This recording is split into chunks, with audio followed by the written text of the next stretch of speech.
ये फैक्ट कि north Atlantic के एक बड़े से आइलैंड पर रहने वाले कुछ लोग साउथ ऑफ ऑस्ट्रेलिया, जो बिल्कुल अपोजिट साइड पर है, वहाँ पर रहने वाले लोगों को कॉन्कर करना, ये हिस्ट्री की बहुत अजीब घटना है। वेस्टर्न यूरोप को ईयर 1500 से पहले बहुत लेस इम्पोर्टेंस दिया जाता था। रोमन एम्पायर, जो एक ही इम्पोर्टेंट प्री मॉडर्न एम्पायर थी, उसका भी ज़्यादा अमाउंट में पैसा नॉर्थ अफ्रीकन, बल्कन और मिडल ईस्टर्न पार्ट से आता था। रोमन एम्पायर का जो वेस्टर्न यूरोप का पार्ट था वो बहुत पुअर था। वहाँ से रोमन एम्पायर को मिनरल्स और स्लेव्स के अलावा बहुत कम फ़ायदा हुआ। नॉर्दर्न यूरोप की हालत इतनी ख़राब थी कि उसे कॉन्कर करने के बाद भी एम्पायर्स को बेनिफिट नहीं मिलता था। 15th सेंचुरी के एंड में ही यूरोप बहुत पॉपुलर हुआ अपनी मिलिट्री, पॉलिटिक्स, इकोनॉमी और सोशल डेवलपमेंट में। 1500 और 1750 के बीच में ही यूरोप आउटर वर्ल्ड का मास्टर बना। आउटर वर्ल्ड का मतलब है नॉर्थ अमेरिका और साउथ अमेरिका, क्योंकि ये दोनों कॉन्टिनेंट बहुत बिछड़े हुए थे पूरी दुनिया से। ये दोनों कॉन्टिनेंट्स के पार्ट को कॉन्कर करने के बाद भी यूरोप कुछ नहीं था compare to Asian empires. Europeans के लिए अमेरिकन कॉन्टिनेंट को कॉन्कर करना इजी हुआ, क्योंकि एशिया में जो एम्पायर्स थी वो बहुत कम इंटरेस्ट दिखा रही थी अमेरिकन कॉन्टिनेंट की तरफ। Early modern era golden age था Ottoman empire, Safavid empire, Mughal empire और Chinese Ming and Qing dynasties के लिए। ये सारी एम्पायर्स ने अपनी टेरिटरीज को बढ़ाकर अपनी इकोनॉमीज़ में बहुत बड़ा बूस्ट देखा।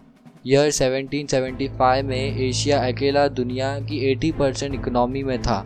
इंडिया और चाइना दोनों की इकोनॉमी को मिलाकर वर्ल्ड की 2/3 इकोनॉमी थी।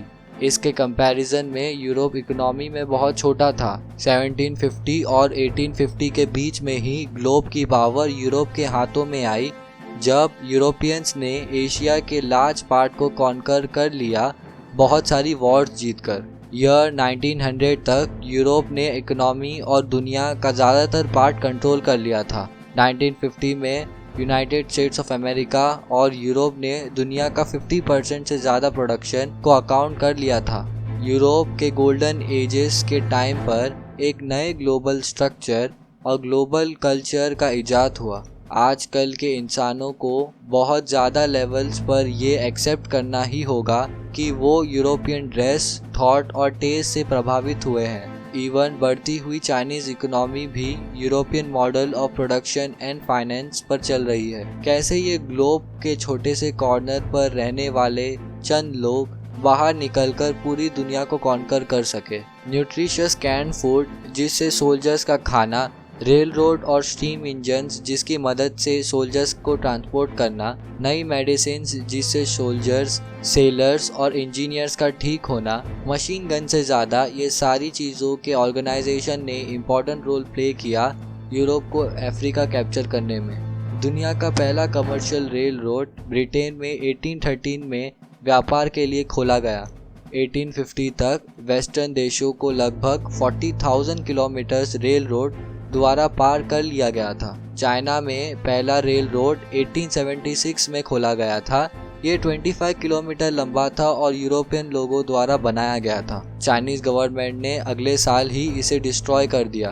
पर्शिया में पहला रेल रोड केवल 1888 में बनाया गया था और इसे तेहरान को उसके कैपिटल के लगभग 10 किलोमीटर साउथ में एक मुस्लिम होली साइट से जोड़ा गया था। इसका कंस्ट्रक्शन और ऑपरेशन बेल्जियम की एक कंपनी ने किया था।